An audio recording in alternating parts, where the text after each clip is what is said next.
Hello दोस्तों, आज के इस वीडियो में हम जानेंगे अमीर बनने के 3 नियम या कह लो कि 3 रूल्स ऑफ मनी। देखिए दोस्तों, पैसा बहुत जरूरी होता है। पैसों के लिए ही आप लोग जॉब तलाशते हो और जॉब के लिए आप लोग 15-15, 20-20 साल तक पढ़ाई करते हो। और दुख की बात तो ये है कि अगर आप कहीं पर नौकरी लग भी जाते हैं तो भी आप ऑलमोस्ट उसी लेवल पे होते हैं या आपकी जो ग्रोथ है वो बहुत स्लो होती है।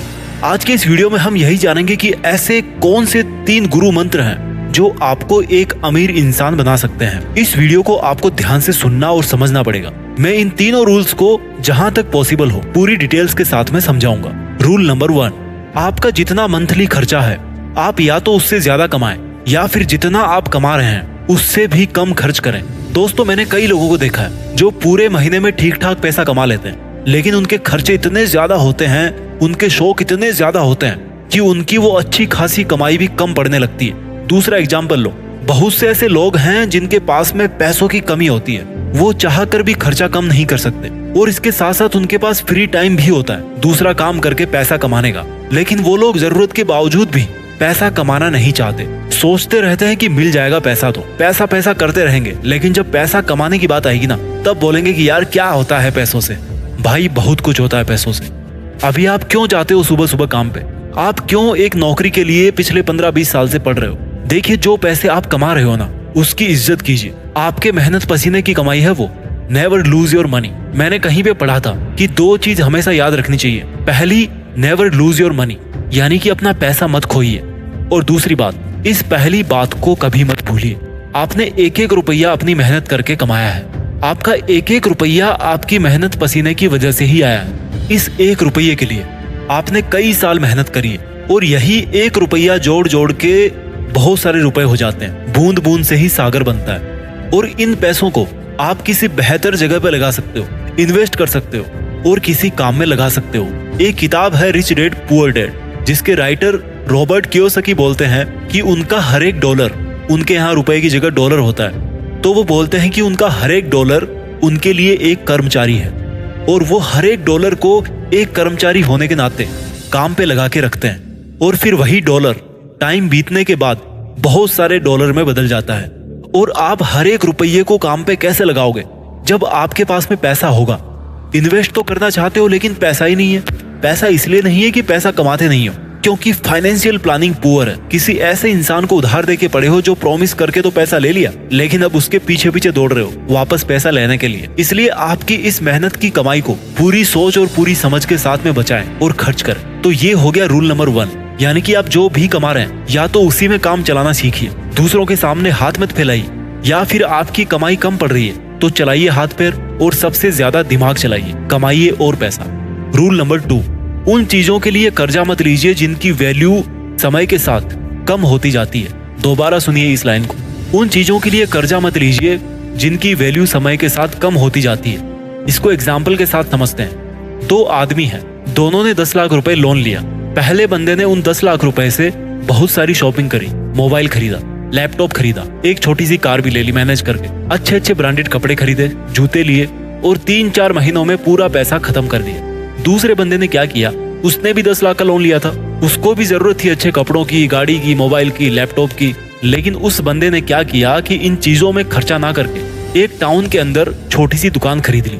अब जब धीरे धीरे समय का पहिया घूमा तो जो पहला बंदा था उसको EMI चुकाने में, लोन को वापस भरने में बहुत दिक्कत होती थी। उसकी कमाई से किस्त जाने लगी और उसके दिन बड़े मुश्किल से कटने लगे। लेकिन वही जो दूसरा बंदा था जिसने दुकान खरीदी थी, उसने उस दुकान को किराए पे दे दिया और वहां से उसको 5,000 रुपए मंथली किराए पे मिलने लगा, यानी कि उसको किस्त चुकाने में 5,000 रुपए की हेल्प मिलने लगी।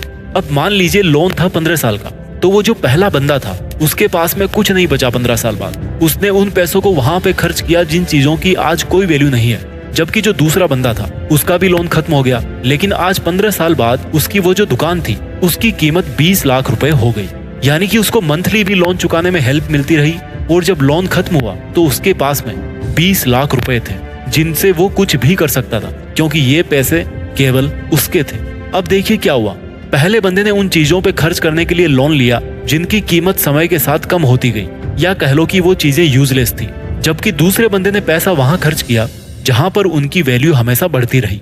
देखिए, अगर आप कार खरीदोगे तो आपको लगेगा कि आप अमीर बन रहे हो, क्योंकि आपके पास में कार होगी, लोग देखेंगे, लेकिन वो आपका डेप्रिसिएटिंग एसेट है, यानी वो ऐसी चीज है जिसको खरीदते ही आप 10 दिन बाद में बेचोगे तो उसकी कीमत वहीं पे टूट जाएगी। आपने 10 लाख की कार खरीदी और अगर उसको आपने 10 दिन बाद ही बेचना चाहा तो भाई उसके तो 10 लाख रुपए नहीं मिलेंगे, मैं तो 9.5 लाख रुपए दूंगा उसके। तो ऐसे इनकी कीमत कम होती जाती है। तो जब भी आप कहीं से पैसा उधार ले रहे हो तो ये देखिए कि जिस चीज के लिए आप वो पैसा ले रहे हो उसकी कीमत 10 साल बाद में क्या होगी, 5 साल बाद में क्या होगी। अब वहीं अगर किसी ने पुरानी टैक्सी खरीदी होती और उसको किराए पे दिया होता तो उसका डिसीजन सही हो सकता था, क्योंकि वहां से उसको कमाई होती। लोग क्या करेंगे, थोड़े बहुत पैसे जब कमाना शुरू करेंगे तो तुरंत बैंक में जाकर के क्रेडिट कार्ड ले लेंगे। बैंक वाले तो भाई दे ही देंगे उनको, आप जाओगे किसी और काम के लिए और बैंक वाले आपको थमा देंगे क्रेडिट कार्ड, ये बोलकर कि सर ये तो बहुत यूजफुल है, आप जैसे पैसे वाले लोगों के पास में तो होना चाहिए क्रेडिट कार्ड, आपके लिए तो ऑफर है। और फिर क्या होगा, ले खर्चे पे खर्चे, पैसा नहीं अकाउंट में, लेकिन फिर भी भैया शॉपिंग किए जा रहे हो, क्रेडिट कार्ड दे रहा ना उधार, क्रेडिट पे मत जियो यार। अगर आपकी जरूरतें सच में ज्यादा है तो पैसा ज्यादा कमाओ, ऐसी चीजों के लिए क्यों उधार ले रहे हो जिनकी कुछ समय के बाद कोई वैल्यू नहीं बचेगी। तो रूल नंबर 2 समझ में आ गया कि never borrow money for depreciating asset. जिन चीजों की वैल्यू समय के साथ कम होती जाए उनके लिए पैसा उधार मत लीजिए। रूल नंबर 1 था कि या तो जरूरत से ज्यादा पैसा कमाइए या फिर जितना कमाया है उससे ही काम चलाइए। और रूल नंबर 2 है कि उन चीजों के लिए पैसा उधार मत लीजिए जिनकी कीमत समय के साथ कम होती जाती है। रूल नंबर 3 बहुत जरूरी रूल है ये। अगर आपने रूल नंबर 1 और रूल नंबर 2 को ढंग से समझ लिया और फॉलो भी करने लग गए तो ये जो रूल नंबर 3 है ना, वो आपके फाइनेंशियल मैनेजमेंट में तूफान ला देगा। रूल नंबर 1 और 2 का बाप है ये, और इसी रूल ने लोगों को करोड़पति बनाया है, अरबपति बनाया है। और रूल नंबर 3 है कि पैसों से पैसा कमाना सीखिए। मैंने रूल नंबर 2 में आपको एक बात बताई थी जो रिच डैड पुअर डैड किताब से थी कि उनका हर एक रुपया उनके लिए एक कर्मचारी होता है। इसका दूसरा मतलब ये है कि पैसों से ही पैसा कमाया जाता है। इस रूल को हम यहाँ डिटेल में सीखेंगे। देखिए, पैसा हर कोई कमाता है, पैसा हर कोई बचाता है, लेकिन पैसों से पैसा कमाना हर किसी को नहीं आता। यहीं पर लोग मात खा जाते हैं। और पैसों से पैसा कमाने का सीधा सा मतलब है उस तरह के एसेट्स खरीदिए जिनकी वैल्यू बढ़ती रहे, जहां से आपको रिटर्न्स मिलते रहे। रूल नंबर 2 में मैंने उस दुकान का एग्जांपल दिया था आपको, लेकिन मान लीजिए वो अमाउंट आपके लिए बहुत बड़ा है, तो आपको क्या करना है, इन्वेस्टमेंट्स के और तरीके ढूंढने हैं। और देखिए, इसके तरीके बहुत सारे हैं, आपके लिए कौन सा सूटेबल है ये आपको देखना है। मैं आपको कोई पर्सनल फाइनेंशियल एडवाइस नहीं दे रहा, बट जनरल बातें कर रहा हूँ जिन पर आप खुद अपने हिसाब से सोच विचार करके डिसीजन ले सकते हो। देखिए, पैसों से पैसा कमाने के तरीकों में कुछ फेमस तरीके हैं, mutual funds, SIPs, stock markets, bonds, gold वगैरह। इनके लिए बहुत ज्यादा पैसा नहीं चाहिए और इन ऑप्शंस के साथ साथ बहुत सारे बैंक्स की ऐसी स्कीम्स हैं जहां पर आपको कांस्टेंट रिटर्न्स मिलते रहते हैं। अगर आपका किसी भी बैंक में खाता है तो आप उसकी साइट पे चेक कीजिए या फिर खुद ब्रांच में जाके चेक कीजिए कि क्या उनके पास में ऐसा कोई इन्वेस्टमेंट प्लान है या स्कीम है जो आपके लिए सुटेबल हो। एंड बिलीव मी, ऐसा कोई ना कोई प्लान उनके पास जरूर होगा। और बैंक छोड़िए, घर बैठे कर लीजिए। बहुत सारी एप्स है, वेबसाइट्स है जो आपको फ्री में कंसल्टेशन देती है और इन्वेस्टमेंट्स को आसान भी बनाती है। ये वीडियो कोई पेड प्रमोशन नहीं है, इसलिए मैं किसी भी ऐप का यहाँ पे नाम नहीं लूंगा, वो आप खुद रिसर्च करके देख लीजिए। एक चीज जरूर याद रखना कि जब भी आप इन्वेस्टमेंट करो तो जो इन्वेस्टमेंट होता है ना, वो एक गोल सेटिंग के साथ में कीजिए, एक लक्ष्य निर्धारण के साथ में कीजिए कि मुझे इतने टाइम के बाद में इतने पैसे चाहिए। और अपने इन्वेस्टमेंट डिसिप्लिन पे मेंटेन रहिए। सबसे पहले अपने मंथली खर्चे से इन्वेस्टमेंट का पैसा पहले ही निकाल लीजिए और उसके बाद में जितना पैसा आपके पास में बच रहा है उससे खर्चा निकालने की कोशिश कीजिए, क्योंकि अगर आज आप डिसिप्लिन में रहोगे तो इसका आनंद आपको आने वाले टाइम में जरूर मिलेगा। मैं जल्दी से आपके लिए इन तीनों रूल्स को रिवाइज कर देता हूँ। रूल नंबर 1, आपका जितना मंथली खर्चा है आप या तो उससे ज्यादा कमाइए या फिर जितना आप कमा रहे हैं उससे भी कम खर्च कीजिए। Rule number 2,